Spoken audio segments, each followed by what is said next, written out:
जिनको बेटा नहीं होता ना वो माताएं रोती हैं, भगवान ने कौन सा मैंने पाप किया, बेटा नहीं।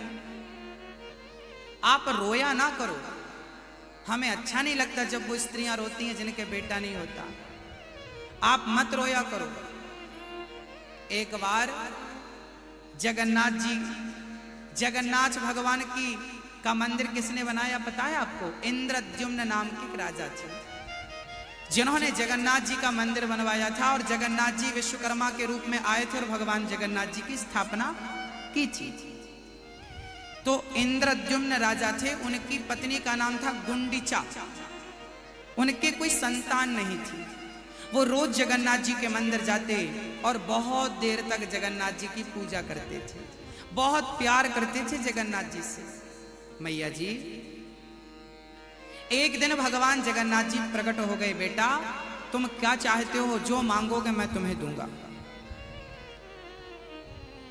राजा ने कहा प्रभु मुझे तो कुछ नहीं चाहिए, अगर देना चाहें तो मेरी पत्नी से पूछ लीजिए। तो जगन्नाथ जी ने कहा गुंडीचा माँ बताओ आपको क्या चाहिए, तुम जो मांगोगी मैं, भगवान है भाई, अब क्या नहीं दे सकते हो। गुंडीचा बोली प्रभु आपका दर्शन होता है मुझे, आपने जो ये मानव का तन दिया है ये बहुत अनमोल है, मुझे कुछ नहीं चाहिए। भगवान बोले माँ तुम मांग लो ना कुछ, तुम्हारे बेटा नहीं, तुम बेटा क्यों नहीं मांग लेती। गुंडीचा रोने लगी, प्रभु आज कहा तो कहा, आज के बाद कभी मत कहना कि मेरे कोई पुत्र नहीं है, कोई संतान नहीं है। प्रभु मेरे 3 संतान हैं, 2 बेटा 1 बेटी।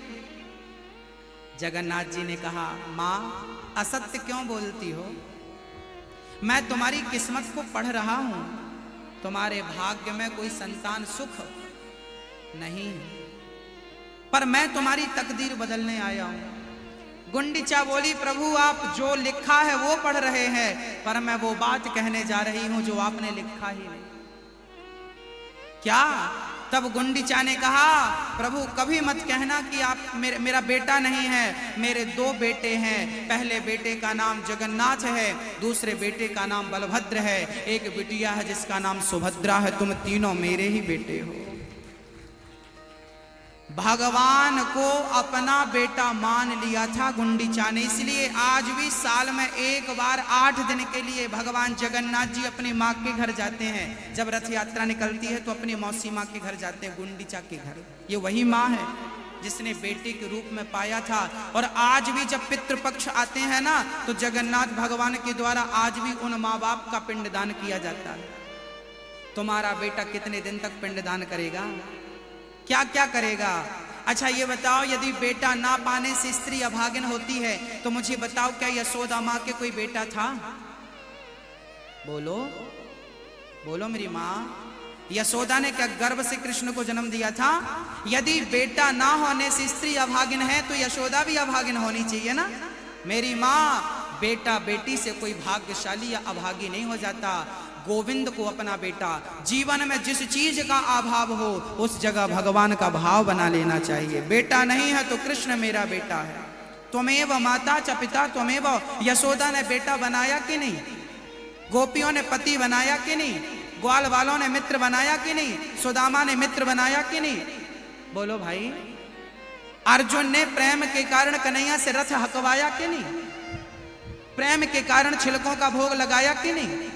यदि वो सब कर सकता है, झूठे बेर सबरी के खा सकता है, तुम्हारा बेटा नहीं बन सकता? ये जो बिहारी जी हैं आपके भाटापारा में, ये बिहारी जी आपके बेटे हैं।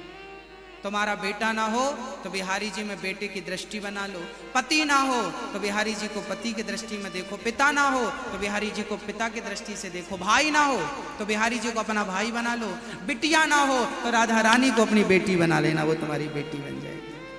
बहन ना हो तो राधा रानी को अपनी, वो सब कुछ बनने को तैयार है, तुम बनाओ तो सही। तुम दुनिया वालों के लिए रोते हो, तुच्छ प्राणियों के लिए। वो बैठा है तुम्हारा सब कुछ बनने को, तुम बनाते कहां हो? कितनों के नाम मैं जानता हूं जिनकी संतान नहीं। आप ये मत कहा करो कि तेरा बेटा नहीं तू अभागिन है, आपको पाप लगेगा, भगवान नाली का कीड़ा बनाएगा आपको। क्यों किसी का दिल दुखाती हो आप अपने शब्दों से? क्यों किसी को घायल करते हो आप अपने वाणी से? अगले जन्म में भगवान तुम्हें नहीं देगा, तुम्हें जमाना कहेगा।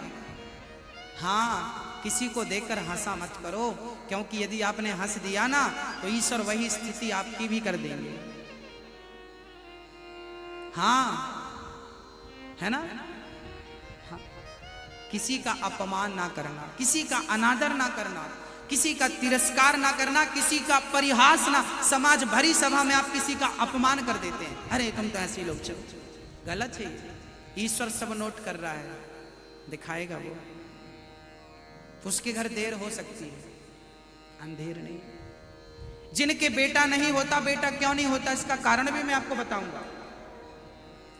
क्यों नहीं होता आपका बेटा? कारण है भाई, अगर मैंने बैंक से कर्जा ले लिया तो मेरा कर्जा यदि मैं चला गया तो बेटे को चुकाना पड़ेगा कि नहीं? नोटिस किसके पास आएगा? बोलो भाई, जल्दी बोलो, समय नहीं है। बाप का कर्जा, बाप का ऋण कौन चुकाता है? पिता का ऋण पुत्र चुकाता है। पिता के सिर पर ऋण होगा तो पुत्र को चुकाना पड़ेगा, ऋण होगा ही नहीं तो चुकाना कहां से पड़ेगा? ऐसे ही जिनके सिर पर ऋण होता है उन्हीं का ऋण चुकाने के लिए बेटा बेटी आते हैं। जिनके सिर पर कोई ऋण नहीं होता, भगवान उसके घर पे बेटा बेटी भेजते नहीं। तुम ऋणी ही नहीं हो, तुम मुक्त हो। जिनके सिर पर ऋण था उनका बेटा आया चुकाने के लिए, बैंक वसूल रही है बेटे से। बस जिनके संतान हैं वो ऋणी लोग हैं। जिनके संतान नहीं है, भगवान ने उन्हें मौज करने के लिए भेजा, जाओ संसार देख के फिर आ जाना मेरे धाम सीधा। उनके मोक्ष में कोई बाधा? आप कहती हो महाराज जी मरेंगे तो पिंडदान कौन करेगा? अरे राम राम राम। जो भगवान का नाम लेकर मर जाते हैं उन्हें पिंडदान की जरूरत ही नहीं पड़ती। वो यूं ही भगवान का नाम लेके मोक्ष प्राप्त कर लेते, उन्हें पिंडदान की जरूरत। और जो पाप करके मरते हैं उनका कराते रहो तुम पिंडदान। इसलिए कहता हूं कि इतना तो करना स्वामी, जब प्राण तन से निकले, गोविंद नाम लेकर मेरे प्राण तन से निकले।